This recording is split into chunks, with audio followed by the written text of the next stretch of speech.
আমরা পেছনে ফেলে এলাম সেন্ট্রাল মেট্রো গেট নাম্বার 5, তারপরেই একটা মিউয়া মোড়ে। এবার আমরা হাঁটছি স্ট্রেট, ওই ফুটপাথ ধরেই স্ট্রেট হাঁটছি। ব্যাস আমাদেরকে আবার স্ট্রেটই হাঁটতে হবে, আর কোনো সমস্যা নেই। রাস্তা উল্টো দিকে রয়েছে একটা ক্লিন সিটি, আর ক্লিন সিটি ঠিক উল্টো দিকে আমাদের destination delay Chinese eating house. So currently আমি সিটিজেন সেট অফ ডিলে, এটা একটা নন এসি এস্টাবলিশমেন্ট।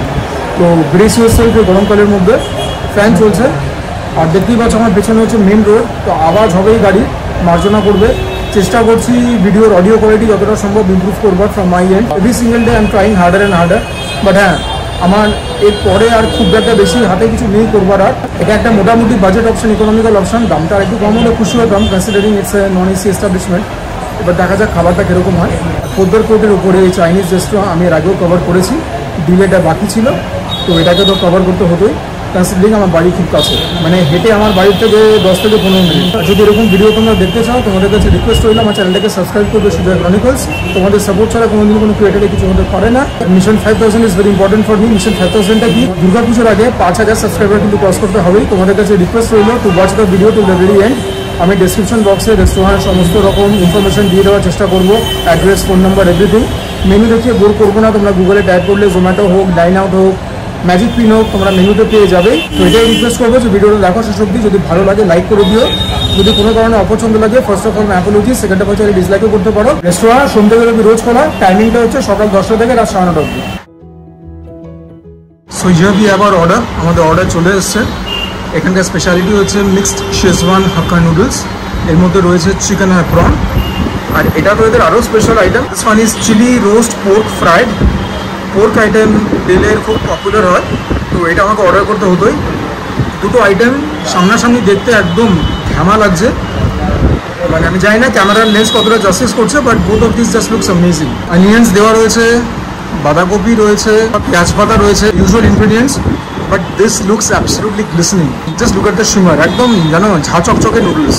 আর মানে এরকম জিনিস দেখলে পরে কি আর মুখের জল আটকানো যায়, মানে মুখ থেকে জল পড়বো পড়বো করছে। Just have a look. দেখে লোভ লাগছে তো, দেখে যদি লোভ না লাগে, এন্টাইস না হও, তাহলে কিন্তু কাজ ঠিকঠাক হচ্ছে না। তো তোমার সঙ্গে তো কথা বলতে হবে। আসলে খাবারটা খাওয়ার পরে যে ইন্টারাকশন করতে হবে ভুলে গেছিলাম। যাই হোক, এখনও কি বসে আছো মাঠে? যাও, মাঠের বাইরে যাও, পার্কিং লট থেকে গাড়ি নাও, শহরের বাইরে গিয়ে বল খোঁজো। Mind blowingly good.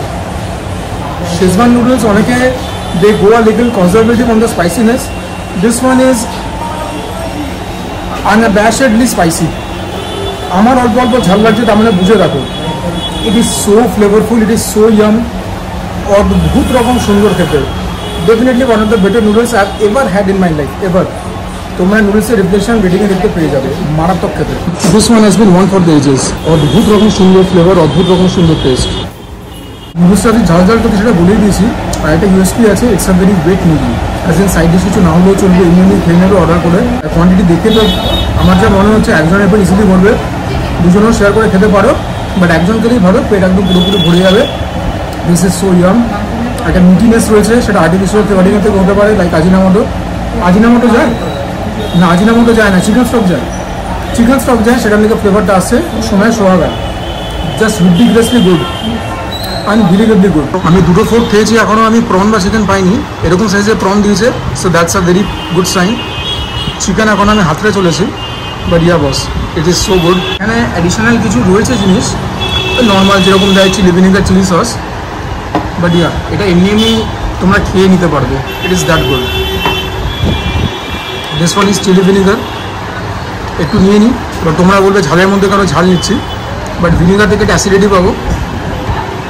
I am always up for this kind of experiments. আর চিলি সসে নতুন কথা কি বলবো।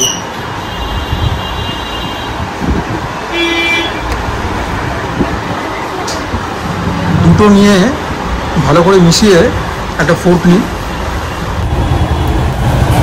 ওই ভিনেগার দেওয়াতে ফ্লেভারটা এলিভেট হলো এখান থেকে এখানে 100%।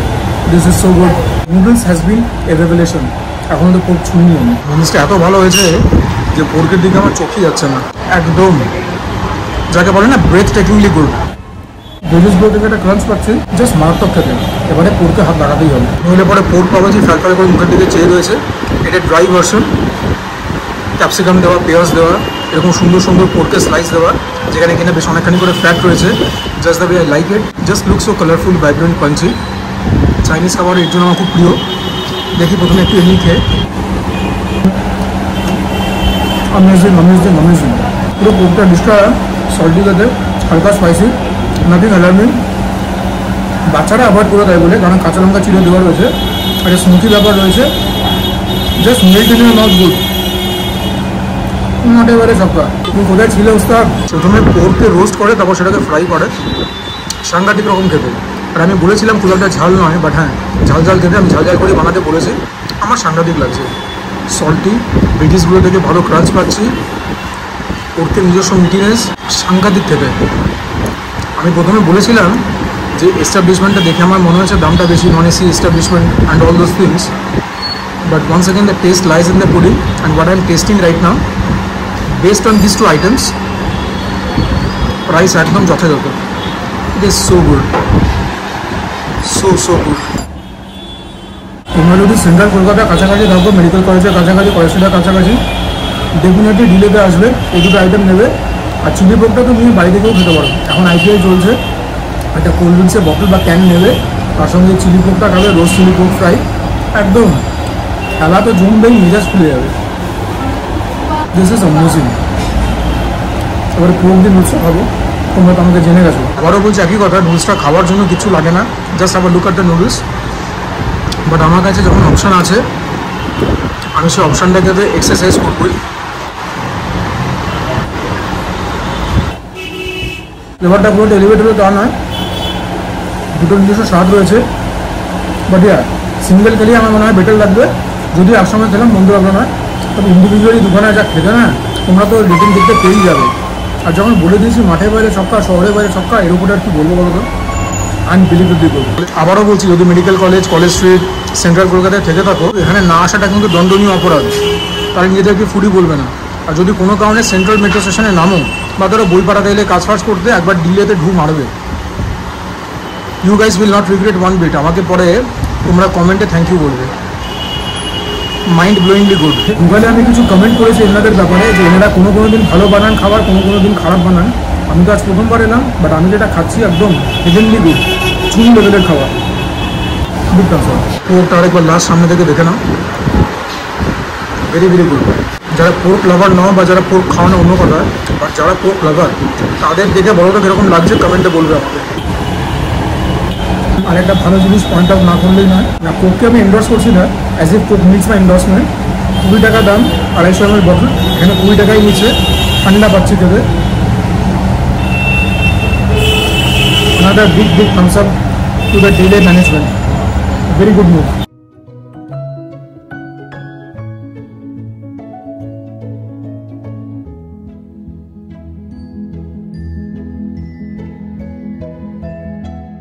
আমার নুডলসটা ছিল 230, পপটা ছিল 260, কোল্ড ড্রিঙ্কসটা আগে বললাম 20, সব মিলিয়ে 510। নতুন করে ফাইনাল ইমপ্রেশন কি দেবো বলো তো?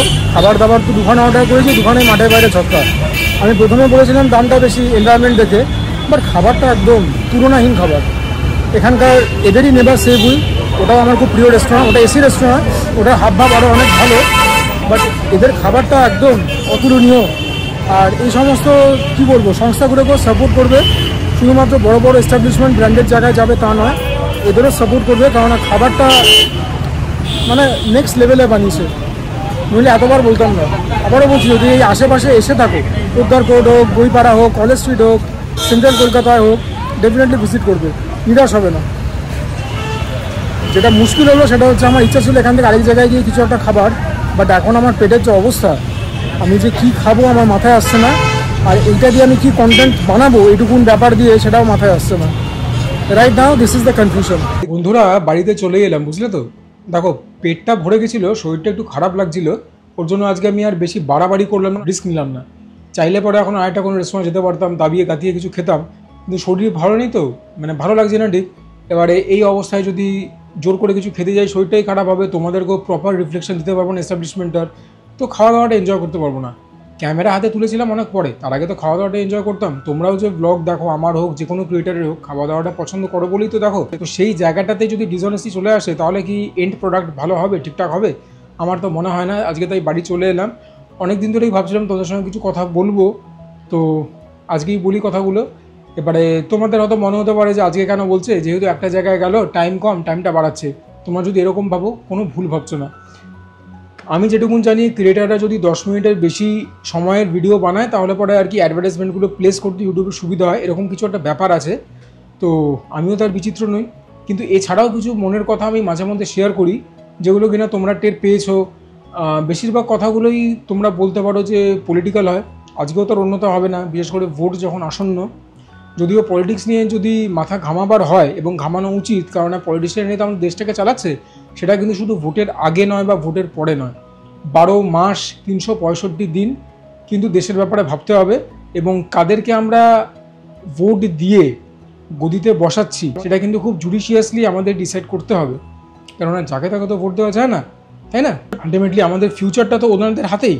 ওনারা যে পলিসিগুলো ইনকর্পোরেট করে সেগুলো মেনেই তো আমাদের চলতে হয়। এবারে দেখো, 10 মিনিট হয়তো আমি যে ডিলেতে গেছি, খেয়েছি, সেখানে হয়তো বকবক করে 10 মিনিট হয়ে গেছে, কিন্তু আমি কিন্তু এডিটিংটাও খুব অনেস্টলি করার চেষ্টা করি, যে ফালতু একই জিনিস দেখিয়ে টাইমটা বাড়িয়ে দিলাম তা নয়। এটাই বোঝাতে চাইছি যে কাজটা সত্যি অনেস্টলি করি। হতে পারে চ্যানেলে গ্রোথ কম, সেটা ওপরওয়ালার ইচ্ছা, যখন বাড়াবেন তখন উনি বাড়াবেন। বাট হ্যাঁ, এবারে যে কথাগুলো না বললেই নয় সেগুলো বলি। কয়েকদিন আগে আমি সন্দেশখালী নিয়ে ছোট্ট একটা মেসেজ দিয়েছিলাম যে প্রে ফর সন্দেশখালী। সেই ব্যাপারটা আর কী হলো, এখন তো সন্দেশখালীর ব্যাপারটা ধামাচাপা পড়ে গেছে। আমি চাই না ব্যাপারটা সারাক্ষণ জ্বলতে থাকুক, সন্দেশখালীতে আগুন লেগে থাকুক, সেটা আমি কখনোই চাই না। বাট এখন টিভি খুললে পরে নিউজ চ্যানেলে, মেন স্ট্রিম মিডিয়া বলো, প্রিন্ট মিডিয়া বলো, সেটাকেও আমি মেন স্ট্রিমের মধ্যেই ধরি। এখন কি খুব একটা শুনতে পাওয়া যাচ্ছে যে সন্দেশখালীর মহিলারা কেমন আছেন, বা সন্দেশখালীর নিপীড়িত মানুষরা, তাদের মধ্যে পুরুষরাও পড়ে, তারা কেমন আছেন? মনে আছে তো, শুধু মহিলাদের ওপর যে অত্যাচার হয়েছে, রেপ হয়েছে তা কিন্তু নয়, অনেককে, বিশেষ করে পুরুষদের ল্যাম্পপোস্টের সঙ্গে বেঁধে মারাও হয়েছে। তো তারা কেমন আছেন? এই প্রশ্নগুলো কি এখন আর কোনো লোক করছে? আমার কানে কিন্তু আসছে না। যদি তোমরা জানো, যদি তোমরা সন্দেশখালীর হও, বা ধরো তোমাদের মধ্যে একজন যিনি কিনা পুলিশ ইন্সপেক্টরের ছেলে আমাকে লিখেছিলেন যে দাদা, অনেক সময় পুলিশদেরও কিছু করার থাকে না, আই ক্যান এমপ্যাথাইজ। তো তোমরা যদি সন্দেশখালীর সম্বন্ধে কিছু জানো, আমাকে কমেন্টে বলতে পারো যে হ্যাঁ, ওখানকার মানুষজন এখন আছেন কেমন, গ্রাউন্ড রিয়ালিটিটা কী। জেনে আমি কিছু করতে পারবো না, আমার সে ক্ষমতা নেই, বাট জেনে ভালো লাগবে যে নিপীড়িত মানুষগুলো, তাদের ভালো হয়েছে। দেখো, জাস্টিস পরে হলেও জাস্টিস পেয়েছে। শেখ শাহজাহান কিন্তু এখন জেলের ভিতরে বন্দি। হ্যাঁ, ওনার ভিডিও ভাইরাল হয়েছে, একদম মস্তানের মতো বুক চওড়া করে পুলিশদের আগে হাঁটতে হাঁটতে উনি ঘুরেছেন সব জায়গায়। বাট এই মস্তানি কতদিন থাকে সেটা দেখবার, তাই না? ঈশ্বর বলে তো কিছু আছেন। যদি উনি অপরাধী হন, শেখ শাহজাহান, তাহলে পরে শাস্তি হবেই। কোর্ট দিক, সরকার দিক, যদি এনারা কেউ নাও দিতে পারেন, উপরওয়ালা আছেন, ঠিক বুঝে নেবেন। তারপরে সন্দেশখালীর ব্যাপারটা মিটতে না মিটতেই শুনলাম লাদাখেও একটা কি ঝামেলা হচ্ছে। আরেকটা ব্যাপার যেটা খুব খারাপ লেগেছিল সেটা হচ্ছে যে সন্দেশখালীর ব্যাপারটাকে আমাদের স্টেট গভর্নমেন্ট, বিশেষ করে যারা একদম উচ্চ পর্যায়ের নেতা যারা রয়েছেন, বলতে কোনো বাধা নেই, আমাদের মাননীয় মুখ্যমন্ত্রী মমতা বন্দ্যোপাধ্যায়ের ব্যাপারটাকে সেরকমভাবে গায়ে লাগাননি, বা সেরকমভাবে ব্যাপারটাকে অ্যাড্রেসই করেননি ইস্যুটাকে। এই ব্যাপারটাও লোকেদের কিন্তু খারাপ লেগেছে, কেননা উনি মাননীয় মুখ্যমন্ত্রী, ওনার উপর অনেকের ভরসা।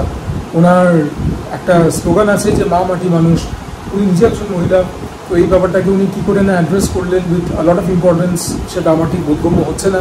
এটা একটা দিক ছিল, এই দিকটা এখনও আছে, থাকা উচিত, যাতে শেখ শাহজাহানের মতো নটোরিয়াস ক্রিমিনালরা আবার মাথা চালা দিয়ে না ওঠে। ঠিক সেরকমভাবেই লাদাখের খবর কি তোমরা জানো? সোনাম ওয়াংচুক নামটা কি তোমাদের শোনা শোনা লাগছে? যদি না শোনা লেগে থাকে, ফুনসুক ওয়াংচুক নামটাকে মনে করছে? ফুনসুক ওয়াংচুক নামটা হলেই তো মুখের মধ্যে একটা অল্প হাসি ওঠে।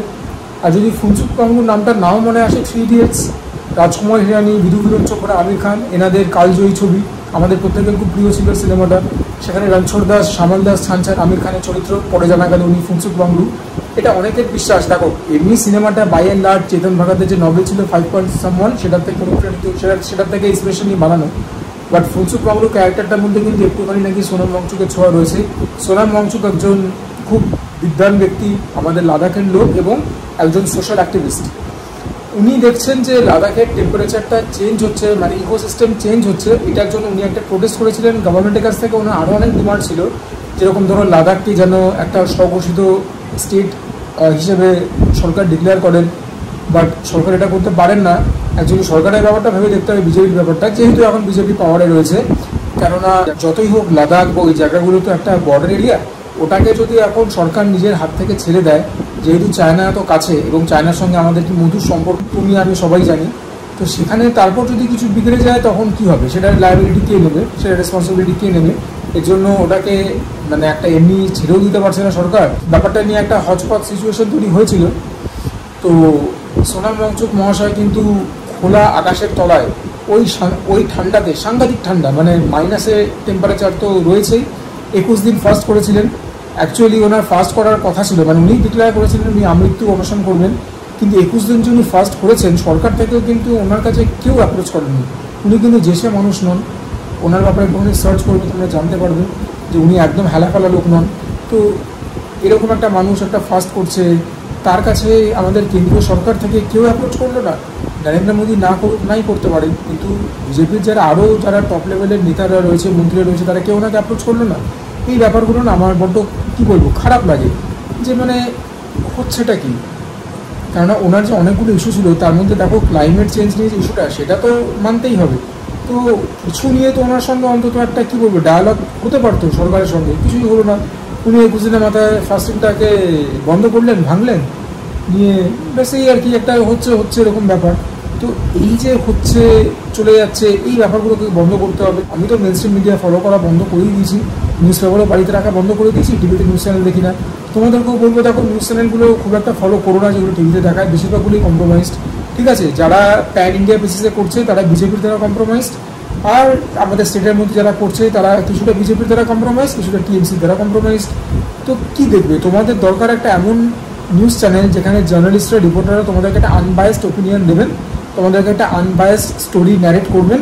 সেই আনবায়াসড স্টোরিটা দেখে তোমরা নিজেদের মতো করে ডিসিশন নেবে যে হ্যাঁ কাকে সাপোর্ট করবে, কাকে করবে না, আদৌ কাকে করবে কি করবে না। নইলে তো অফকোর্স এনওটিএ আছে আমাদের কাছে। ঘটনাটা হচ্ছে আমি কিন্তু আমার বেশিরভাগ মেটেরিয়াল তোমার ইন্টারনেট থেকে পাই, ইউটিউব থেকে। ইউটিউবের মধ্যেও অনেক ক্রিয়েটাররা আছে যারা কিনা নিজেদের কাজটা ভালোভাবে করেন, অনেস্টলি করেন। শুনলে পরেই বুঝবে তারা কোনো পার্টিকেই বেশি তেল মেরে কথাবার্তা বলেন না, আবার কোনো পার্টি ভুল হলে পরে তাকে ভর্সনাও করেন, আবার ভালো কাজ করলে সাধুবাদও করেন। কোনো একটা বিজেপি বা কোনো একটা টিএমসি বা কোনো একটা কংগ্রেস, হ্যাঁ, বা কোনো একটা সিপিএম, এসব নিয়ে তাদের মাথা ব্যথা নেই।